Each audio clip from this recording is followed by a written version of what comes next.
Oi, eu sou a Miriam, junto com a Maria Eduarda. Oi, a gente gente. vai falar sobre capacitismo e deficiência. Nossa convidada é a Cíntia, que é diretora da Clínica Dinamicamente, aqui em Florianópolis. Ela é neuropsicopedagoga e psicopedagoga. Boa tarde, meninas. Boa tarde. Tudo bem? Boa tarde. Cíntia, pra gente iniciar nossa conversa, né? Vamos começar falando a evolução do entendimento do autismo, a inclusão que agora é obrigatório por meio de leis, né? Nas escolas. E como que as crianças, né? Esses desafios que acontecem para as famílias, não diretamente para as crianças, mas as famílias e os tutores dentro dessa dificuldade, né? Desse preconceito que ocorre. Uhum. Então, a gente vem vivendo um momento que eu digo que tá melhorando essa questão, tá tendo mais abertura, né? Tem se falado mais de autismo, coisa que não acontecia, digamos, 10 anos atrás. Mas mesmo assim, hoje, com toda a informação que a gente ainda recebe as famílias nos consultórios com a queixa principal de que nem todas as pessoas, apesar de todo o conhecimento que tem sido veiculado por várias formas, ainda há um preconceito ainda sobre o que é o autismo, né? E a criança, quando entra na escola, se a escola, se as professoras, se as pessoas que estão trabalhando com ela também não têm o mínimo de conhecimento sobre, também vai ficar difícil para essa professora, para essa escola conseguir ajudar o aluno nas questões de inclusão, principalmente. Sim, e aí a gente queria que tu contasse um pouquinho, dentro da realidade capacitista, né, a gente vê que principalmente as crianças são muito desvalorizadas e vistas como fracas ou sem potencial, menos inteligentes. E aí a gente queria que tu contasse um pouquinho como que tu enxerga isso no teu trabalho, que é principalmente com crianças, né, e qual que é a influência desse preconceito no desenvolvimento delas. A gente percebe que às vezes quando recebe a família, tem famílias que já têm um entendimento sobre, então aceitaram o diagnóstico, porque tem muitas que passam pela fase da negação, da não aceitação. Às vezes também a aceitação é só do pai e da mãe, mas os demais membros da família ainda não acham que não que os pais estão procurando algo que não existe. Então a gente consegue dar esse suporte para essa família, né, no entendimento e no que ela pode fazer e o que ela pode passar para as outras pessoas que convivem com essa criança. E também o que a gente faz? A gente avalia a criança e vê as potencialidades que ela tem, né? Porque o autismo, ele é um espectro, então nem toda criança é igual a outra. Algumas têm dificuldade na fala, mas não tem dificuldade na interação social, ou vice-versa. Então a gente tem que ver a criança ali autista como um ser único, individualizado e que precisa de um olhar justamente bem minucioso, só para ela.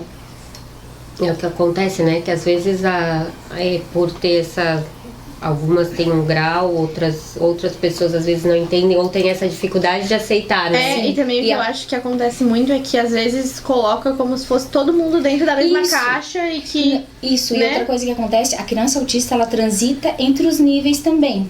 Então aquela criança que às vezes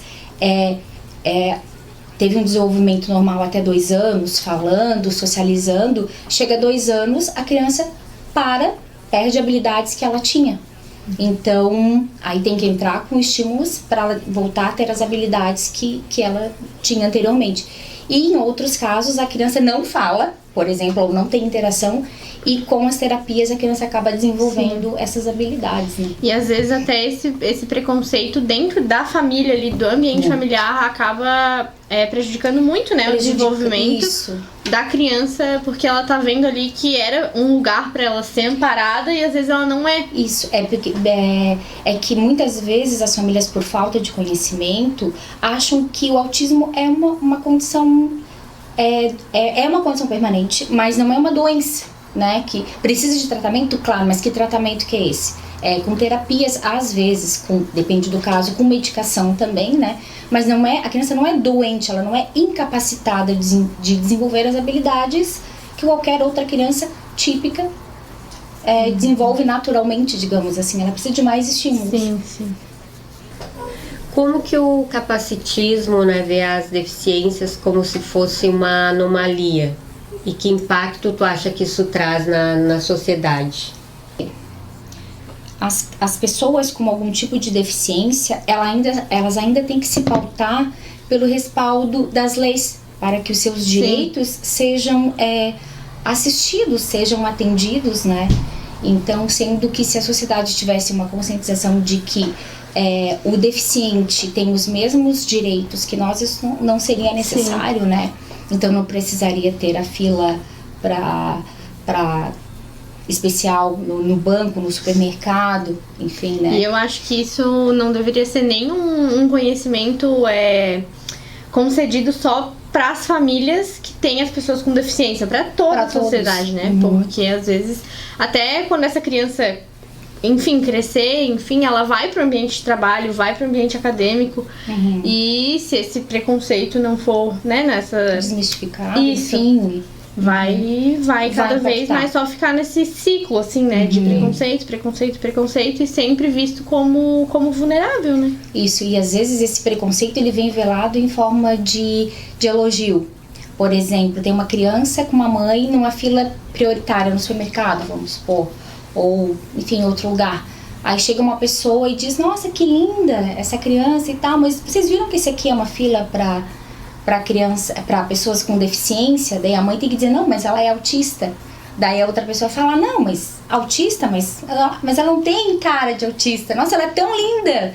Ela tá falando, ela tá, né? Como se tivesse como se tivesse que ter um estereótipo, né? Sim. E isso na psicologia, assim, é muito visto como o inconsciente, assim, tá tão enraizado isso. É estrutural. Que é muito comum, né? A gente comum. vê esses comentários e como isso reflete na criança depois, né? Porque mesmo quando ela passa a ter uma idade em que ela entende a condição dela, ela talvez até possa vir a perguntar pros pais ou pra família, tipo, por que comentaram isso? Porque por mais que ali ela não entenda, mas ela sofre com isso, por mais que ela não entenda, né? Então... Por isso que é importante a escola ter esse acolhimento, né? Que hoje em dia a lei garante, mas é importante desde pequenos eles aprenderem, né, a conviver, enfim, não aceitar porque ela não é uma criança diferente, ela tem um modo de pensar diferente, de né? De aprender e de ser diferente, mas ela é uma criança igual às outras. E claro que aqui a gente tá trazendo mais a pauta de crianças porque é o foco do teu trabalho, né? Sim. Mas isso acontece com pessoas com deficiência, tanto criança, adulto, enfim. E aí até não sei se tu tens esse foco em adultos e outras faixas etárias na tua clínica. Não, a gente atende crianças com intervenção precoce a partir de 1 ano, 1 ano e meio, até 12 anos de idade. Mas pro ano que vem a gente quer ter oferecer esse serviço também, esse atendimento para as pessoas adultas também, né? Porque às vezes a gente recebe no consultório a criança para uma avaliação e descobre que o pai também é autista, né? Que teve às vezes um diagnóstico recente ou tardio e que também quer fazer o tratamento, né? Também quer fazer a terapia até para poder ajudar o filho também e poderem ambos ter uma qualidade de vida melhor, né? E eu acho que a terapia nesses casos, principalmente quando a criança é mais novinha e vai com o pai, com os pais, enfim, a família junto na consulta, é muito importante e acho que esclarece muita coisa, né? Constrói ali uma relação em que os pais também vão construindo esse conhecimento junto com o psicólogo, junto com as pessoas da clínica, para cada vez mais esse preconceito e essa realidade capacitista diminuir, né? Porque aí esse pai, essa família aprendendo, isso vai se passando para as outras pessoas. E aí foi o que tu falou, vai refletindo na sociedade de forma daí positiva, né? Exato, até porque a terapia, o tratamento, ele não se resume, por exemplo, em 45 minutos ali no consultório. Sim, é uma construção. Né? Isso, é uma construção. Os pais têm que aprender, têm que fazer em casa, tem que acontecer, na verdade, em todos os ambientes onde a criança está inserida. Na escola, na família, nos ambientes sociais, no shopping, em lugares onde ela vai ter que conviver, porque é um direito dela, né? Sem se sentir excluída, sem se sentir tratada com diferenciação. Então, quanto mais o pai souber, as pessoas estiverem informadas sobre, menos preconceito vai haver. Né? E essa realidade capacitista vai diminuindo. Vai diminuindo, com certeza. Que acontece muito, né? Assim, pai quando não sabe do diagnóstico. Então, o que ele faz? Às vezes ele quer proteger o filho, o que ele faz? Não vamos levar na festinha porque ele grita. Não vamos levar na festinha porque ele não gosta de muita criança. Até não só em crianças, às vezes quando crianças que eu digo ali até 12 anos, como ela colocou, mas até adolescentes, enfim.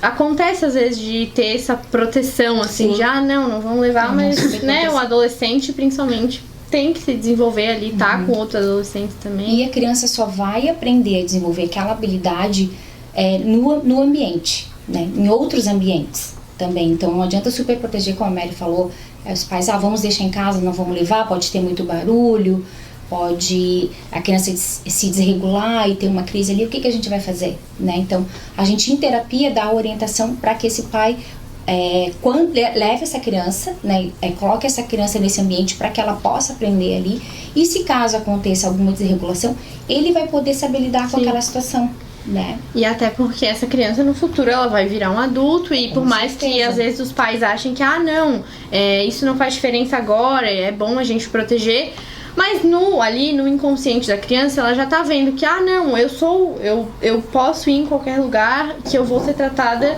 normalmente, então isso vai refletir no adulto com uma mente, com uma vida muito mais saudável, né? Mesmo com qualquer deficiência, enfim. E é uma coisa que reflete esse bem-estar, não só na criança ou no adulto, na família toda, porque a família consegue socializar melhor, né? Consegue viajar, consegue levar as crianças nos lugares, no parque, no shopping, sem estar limitando, né? Sem estar segregando, né? Sim, é aquilo que a gente fala, né? Que daí passa a ser uma realidade anticapacitista, né? Que as pessoas defendem que não, a criança vai viver normalmente com as limitações dela, claro, mas não entendendo isso como um problema, e sim como, se acontecer algo, vamos resolver. Isso. É uma condição dela e tem que ser respeitada, né? Porque ninguém é igual. Sim. Então, é isso. Tem mais alguma consideração, Cíntia, que você gostaria de fazer, de falar sobre esse tema? Para enriquecer a discussão, né? Enriquecer os conhecimentos de quem está assistindo também. Eu acho assim, especificamente sobre o autismo, eu acho que a gente está ganhando muito, como eu falei no início, né? Ganhando muito espaço, as pessoas estão vindo em busca, até porque é muito grande a quantidade de crianças, digamos, crianças que estão tendo diagnóstico mais cedo, né? De crianças com autismo ou qualquer outro transtorno, né? A gente atende lá na clínica não só crianças autistas, nós temos também crianças com TOD, porque o autista ele tem as comorbidades, né? TDAH, TOD e outros transtornos. E temos também uma criança com síndrome de Down. Então, falando da deficiência como um todo, né? Então, quanto mais cedo tiver esse diagnóstico, tiver essa intervenção, melhor vai ser a qualidade de vida para a criança e para a família, né? O desenvolvimento, né? Porque isso. a gente vai vendo uma evolução, né? Exato. Então, se a criança apresentou algum atraso, seja ele que você acha que não é normal, os pais veem que não é normal, busca por investigação, né? Busca por uma avaliação, pode começar pela psicóloga, às vezes a gente recebe muita criança que veio de uma consulta de uma psicóloga ou de uma pediatra, identificou alguma coisa ali, algum atraso que precisa ser verificado, precisa ser estimulado, e aí vem até nós, a gente avalia, e quando é o caso de fechar um diagnóstico, é encaminhado para o médico, né? Mas geralmente a criança retorna para terapia, a gente vê evolução assim muito rápida. E só a título de curiosidade mesmo, quando a criança ela chega e é uma criança que já esteve numa psicóloga antes, enfim, ela continua o tratamento com aquela psicóloga ou ela passa a fazer o tratamento com a equipe? Com a equipe de vocês. A gente respeita muito a questão assim, do vínculo que aquela criança já teve com aquela psicóloga que iniciou a intervenção, o tratamento, né? A consulta inicial. Então, ela pode ficar lá com a psicóloga e fazer as outras terapias ali na clínica, como a fono, terapeuta ocupacional, nutricionista, ou pode migrar e ficar totalmente ali com a equipe, sabe? Então, isso aí a gente tem crianças ali que tem a psicóloga fora. Sim. Então, e a gente estabelece uma comunicação, né?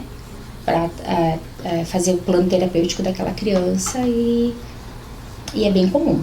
É bem comum que a psicóloga seja fora ou da equipe, não tem problema. Equipe. Outra coisa também, por curiosidade, assim, né, que não é ainda a tua área, que vocês vão entrar agora no próximo ano, mas existem muitos adultos que cresceram com autismo e foram julgados de maneira diferente, né, quando crianças, né, então, ele é muito quieto, ele não fala com ninguém, ele não se mistura, não, ele não gosta de sair, ou acho ele que nem aprende. só autismo, né, outras deficiências. Né, então a gente ouve muito isso, e aí depois que agora cresceu, enfim, começou a ler começou, graças a Deus, a ter muito mais informações. Então agora a pessoa foi buscar e realmente ela descobriu que ou ela tem um autismo, né, num grau leve, ou ela tem um TDAH, né, então hoje em dia também a gente consegue ver isso. Consegue tratar, e a pessoa tem uma qualidade de vida muito melhor, né? Ela pensa, puxa, como faltou essa informação lá atrás, né? Quando eu era pequeno. Então, com certeza aí, faz toda a diferença. nesses casos, a intervenção seria diferente da criança que chega, que já descobriu cedo, ou não é a mesma coisa? Muda um pouco, porque é mais na questão assim da psicoterapia ou da terapia no ABA, né, na análise do comportamento. Então, cada caso é um caso. Sim. Né, mas difere um pouco porque o adulto você tem que ter outra abordagem, né? Pode ser a terapia cognitivo-comportamental. Então... E o adulto não necessariamente precisa estar acompanhado de alguém, né? A criança sempre tá com a família, então já tem aquela coisa de, além da criança, tratar a rede de apoio dela, né? Sim, com certeza. E o adulto, acho que ele já traz os traumas, né? Ele já traz alguns traumas já junto com ele, né? Que ele já sofreu ali, o bullying. Por isso que a psicoterapia coisas, né? é uma boa indicação, porque vai tratar desde lá da base, né? Do início dessa infância que não teve esse olhar, enfim, né? Muitos ficaram traumatizados na escola porque não falavam, ou não escreviam, ou não liam. Eram tidos como rotulados como burros, retardados, enfim, né? E às vezes era alguma dificuldade, alguma deficiência que tinha ali. Não só o autismo, mas o próprio TDAH, a dislexia, outros transtornos que impactam diretamente na aprendizagem e, consequentemente, na vida social da criança, né? Porque se a criança não aprendeu, ela vai se sentir deslocada daquele ambiente onde todas as crianças estão lendo, estão escrevendo, né? E o mais comum, né, esse preconceito que as pessoas, principalmente, né, na escola, enfim, ou no ambiente acadêmico, de enxergar essas pessoas como menos inteligentes, né? Exato. Como citou. Então, outra coisa que a gente gostaria de te perguntar é se esse acompanhamento que é feito na clínica com a criança, com os pais, ele é feito por fora, assim, nos outros locais que a criança acessa, escola ou... enfim. Sim, a gente primeiro recebe a criança ali na clínica, né? Faz a avaliação, faz o plano de intervenção e amplia esse plano para todos os ambientes onde a criança está inserida, ou seja, a família. Então a gente dá uma orientação, um suporte para a família de como lidar com essa criança, porque não adianta a criança ficar ali 45 minutos, 90 minutos ou até 4 horas, como a gente tem crianças com terapia intensiva ali de até 4 horas, se ela volta para casa, por exemplo, e a mãe não sabe lidar com o comportamento inadequado que ele apresentou, com uma birra que ele fez, ou algo assim. Então a gente dá esse suporte para a família. E qual é o outro ambiente que é muito importante para essa criança? A escola, o ambiente escolar, onde ela fica geralmente 4 horas. Então a escola também tem que receber essa orientação, né, sobre como fazer esse manejo daquela criança com aquela necessidade especial. E então a gente faz esse serviço, né, esse atendimento, esse acompanhamento, e vai toda a equipe. A neuropsicopedagoga geralmente é a primeira que vai, né, faz aí uma apresentação para a escola do serviço que a gente faz, porque às vezes a escola também não sabe o que a gente faz. Então a gente explica como é que é o processo terapêutico no ambiente da clínica e como que ele pode ser reproduzido na escola. Porque se a gente tiver a escola, a família e o ambiente terapêutico alinhado, a gente vai conseguir grandes resultados na terapia. Então, geralmente vai a fono para dar orientações de como estimular a fala, a neuropsicopedagoga para estimular, dar dicas de como trabalhar com aquela criança que tem dificuldade, por exemplo, na escrita, né, para pegar o lápis, para até permanecer sentado, né?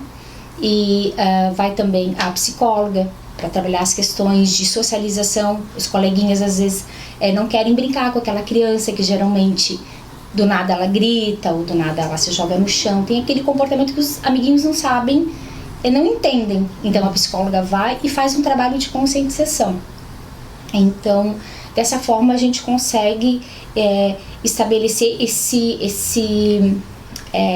círculo, né, de terapia bem alinhado, né? A escola, a família e a clínica, né? Os profissionais. É muito legal isso, porque quando todos os ambientes em que a criança frequenta estão bem alinhados, com certeza o desenvolvimento dela, o tratamento... É muito mais rápido. Os resultados vêm, né? Se sente seguro, exato. Então ele sente que ali ele tá acolhido, né? De certa forma. E às vezes não é porque a família não quer.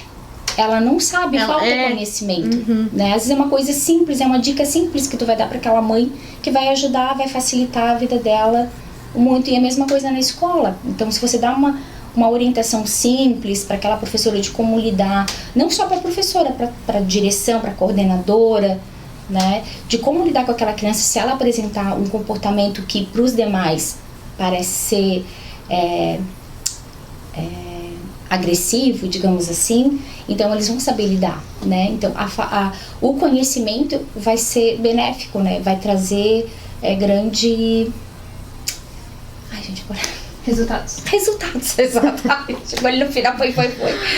Então é isso. É bem como a gente citou em outros episódios também, que uma rede de apoio bem estruturada e com os conhecimentos bem alinhados é muito... Acabam-se os preconceitos também, né? E essa reunião, esses encontros, né? Vem primeiro você com coordenação, direção, ou é direto em sala de aula? Eu ia perguntar isso, se é direto com os professores. Primeiro é com a coordenadora da escola, que ela tem que permitir que a gente entre também, né? Porque até então, graças a Deus, a gente sempre teve uma abertura muito boa, tanto em escolas. A gente atende todas as crianças, né?